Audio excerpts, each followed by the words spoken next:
Namaste and welcome. It is Rishi here from meditatewithrishi.com, and today's video is for you if you want to create more free time in your life, to spend with family, to spend with friends, to read, to go places, to meditate, whatever it may be. So I think it's not news when I tell you that we spend way too much time on our devices, our smartphones, our laptops, etc., etc. Okay, so what I want to share with you today is some really powerful, effective ways to limit the time that we spend on these devices and ultimately create more free time for ourselves, right? So if you feel like, your work day is too long, you're working 12 hours a day, 10 hours a day, or you feel like, you're always just occupied, with these devices, then this is for you, okay? These rules, I've kind of incorporated them into my lifestyle over time, and the outcome of that is that I now work only between 4 to 5 hours a day. I don't see the need to do any more than that, and actually I physically can't do any more than that because I'm mentally exhausted by the end of it. That's the power of doing deep work. You don't need to do that much, and you actually get a lot more done than what people say they get done in 10 or 12 hour days. I mean, just think about it. You physically cannot work for 12 hours. It's just not possible. Most of that time is wasted on a lot of things like coffee breaks, scrolling social media, checking emails, blah, blah, blah. There's a lot of lost time. So what I want to do is help you essentially get rid of that lost time and, bring it back into your day to do what you want to do, okay? All right, enough talking. Let's get to it, although I'm still going to be talking. So there's 3 areas that we're going to speak about. Number 1, social media. Number 2, email. And number 3, phone calls and WhatsApp. Okay, so let's start with social media. Social media, when I say social media, I'm referring to Instagram, Facebook, and the likes, okay? So parts of the day when we do and should not be spending time in social media is, number 1, when we wake up. What people do, a lot of people, I'm sure you're guilty of this to some extent, is waking up and the first thing we do is we check our phones. What new notifications are there? Who's liked my post, or what are other people doing? And this is the worst way to start your day, because firstly, your brain is not ready for that stimulation when you're just waking up. It's not ready, okay?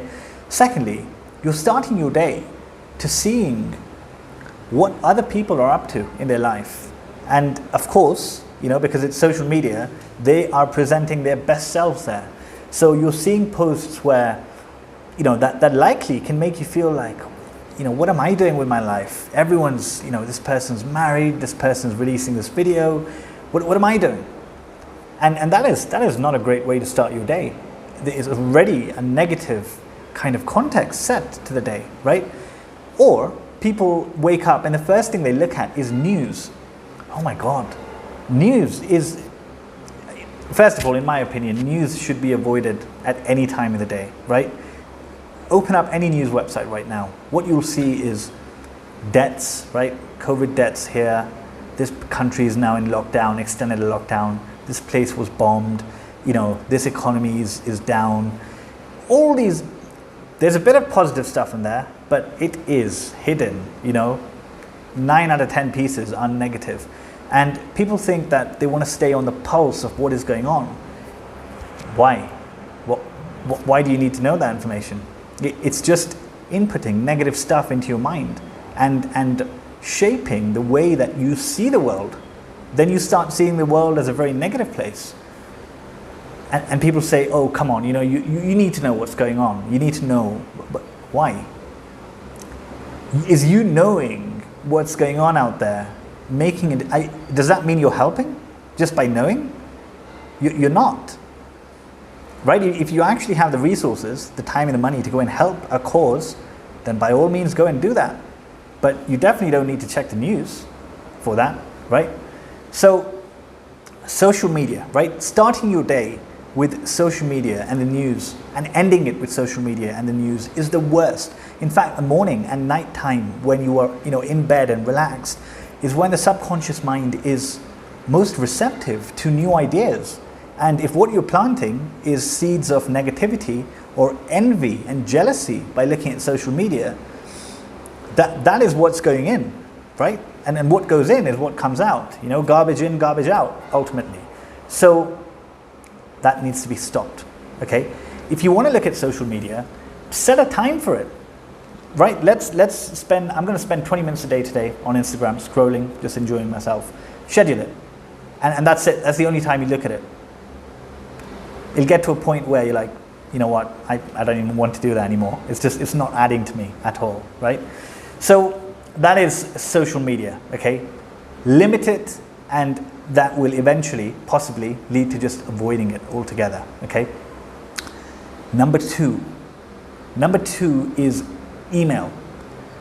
Now, wow, this is, again, think about it. Most people go into work and the first thing they do is open up their email. and they think that, I need to check my email. This is me being productive, right? But what is in your email? In your email are requests from other people, things that they need you to do for them. And if we start our day like that, if we start our day answering other people's requests, when are we going to do what we need to do for the day? Our 1 or 2 big tasks for the day. When are we going to do that? 2 hours in, 3 hours in the afternoon? We're using our freshest mental energy to deal with other people's menial tasks when we should be doing our best, most creative work at that point. So with email, a simple rule is, firstly, do not check it first thing in the morning. Okay, the first thing in the morning that we must do is our most important thing for the day. The first thing I do, now that I'm trying to do daily videos, is record a video first thing in the morning, or record a meditation first thing in the morning. Once that box is ticked, I feel like I've done what I need to do for the day, and everything else will just flow then, right? But if we leave our most important thing for later in the day, then it's less likely that we'll do it, right? So with emails, simple rule, firstly, don't start your day with it. And the rule is check email once per day. Only once per day. Because every time that you check email, it shouldn't even be open on your browser. Every time you check email, you're switching from what you're meant to be doing. And it's just wasting time and training you in distraction instead of concentration, right? So email, check it once a day, and do it, in the afternoon, maybe at lunchtime, right? When you can use the afternoon to do all the menial tasks that other people want from you, not serious creative productivity. Okay? So we've covered social media, we've covered email, and the final one is WhatsApp and phone calls.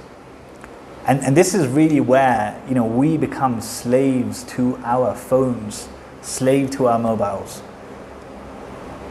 Because we're doing some work, okay? Sit down, doing some work, and WhatsApp notification. Of course I need to check this, right? Or a phone call. That must be important. Let me take that phone call, right? So you've sat down. It's taken you about 10 minutes to actually get into flow state, if that, and then you go to your WhatsApp or you check your phone, breaking your concentration. Again, that's something somebody else wants from you. It is not your important task for the day. It is not your best and most creative work, right? So what is the rule for phones? Am I saying don't pick up people's calls? People need you, ignore them? Of course not, right? We're human beings, and we must help people, right, whenever they need it. But that doesn't mean that they take over our day, right? That can be scheduled as well. So when you're doing your work, you can put your phone on airplane mode, okay? And then every 60 to 90 minutes, take a break and check it. If it is a real emergency, that person will have left you a voicemail or a message in some way, and you can deal with it, right? But most of the time, especially when you are doing your work, it should be on airplane mode so that you can focus without any distractions. No email on your screen, no notification should be able to reach you. Just block yourself out and do your work. And look, if you're a business owner, if your work involves picking up the phone a lot and dealing with people's requests, then fair enough. That is your main job. Then that is your main work. So in that case, ultimately, it's up to you to figure out what is the important work for me. What is pushing the needle? What is driving my business or my job forward? And what is just wasted time and busy time? And when you cut out the busy time, all the little distractions, all the times you check email and WhatsApp when you could be focusing, you realize that the actual work that you need to do doesn't take that long. 4 hours a day, 5 hours a day, wow, that is more than enough. And you can free up the rest of those 3 hours to deal with all that stuff, and you'll finish it much quicker as well. Okay, so I hope that makes sense. It's pretty straightforward, right? The difficulty, or rather the key is in implementing these concepts, right? So just to give you a quick summary, social media, do not wake up or sleep to social media. It just puts, and news, it just puts in negativity and distraction and trains your mind for that, right? That's not what we want to do. We want to practice concentration and be able to do deep work. Number 2, with your email, check it only once a day and check it in the afternoon. Remember, your email is where people will contact you for things they want. So finish what you are doing first and then deal with them. And that way you'll be really productive in less time. And number 3, phone calls and WhatsApp. Keep your phone on airplane mode when you're working and just schedule the time. Or let's say after 2 p.m. I'll look at my WhatsApps and my phone calls. Done. And you're happy because you are essentially getting what you need to done, before 1 p.m. That is the key to happiness, because you feel great. You feel like, okay, I'm getting my work done, everything's in order, and now I can deal with anything else I need to deal with later, right? I don't use my best energy for that. So there you have it, okay? Now remember, I don't have all the answers, of course. I'm sure there are things that you employ that work really well for you.